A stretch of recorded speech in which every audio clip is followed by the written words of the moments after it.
RoughRiders are back here at home at Dr. Pepper Ballpark, and they take on the Corpus Christi Hooks for the first game of an 8-game homestand here tonight at 7 o'clock. And I'm joined here by Ben Rowen on the pregame show. Ben, a good start to the season for you. Just one run allowed in 8 innings so far. How's the transition been for you here in your first year in AA? It's been fun. I think with the fall league and having some time down in Venezuela really helped me out a lot, and got some confidence coming here in AA. Ben, you're a guy that if fans haven't had a chance to see you yet, a little bit unique, submarine pitcher. How did you start doing that? I mean, most kids are taught, you got to throw straight over the top, and they get yelled at for throwing anything other than that. How did that really happen for you? Yeah, I definitely got yelled at in Little League, but in high school, my coach saw something with my arm action, and he told me to go sidearm. And eventually, by the end of senior year of high school, I started going submarine. And, it's been about 7-8 years now. It's natural. Yeah. So it just slowly progressed over time? Yeah, absolutely. Yeah, it's fun. And so those, like the whole high school, you started over the top, and by the end of it, you were all the way the other way, straight underhand? Yeah, pretty much. I mean, freshman year was over the top, and then, just gradually until senior year, I was just kept going down. So. And how does that change your repertoire? I mean, what kind of pitches do you throw, and what are those like? Right. I mean, I still have fastball, slider, changeup.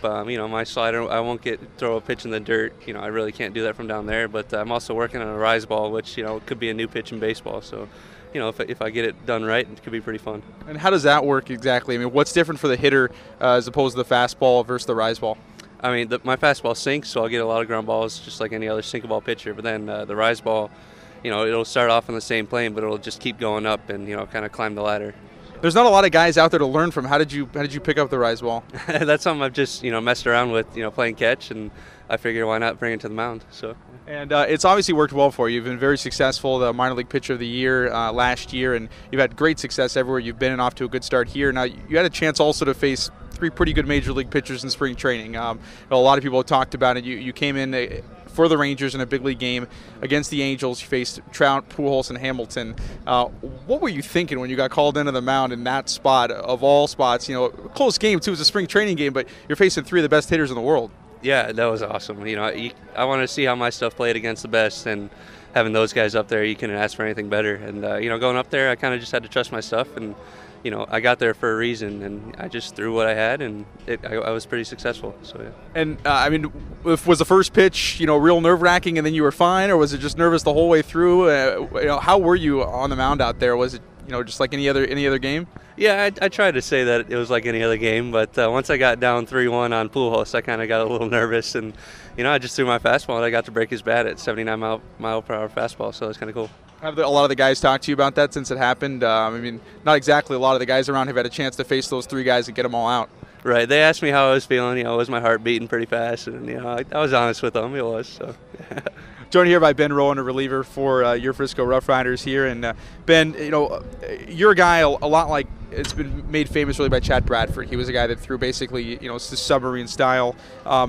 He's been made famous. People have talked about the fact that he actually scraped his knuckles on the ground sometimes when he threw the ball. Does that happen to you? Yeah, it does, and it's unfortunate what it does. My hand starts to bleed a little bit, unfortunately, and kind of get a little bit on my uniform. But yeah, I do sometimes.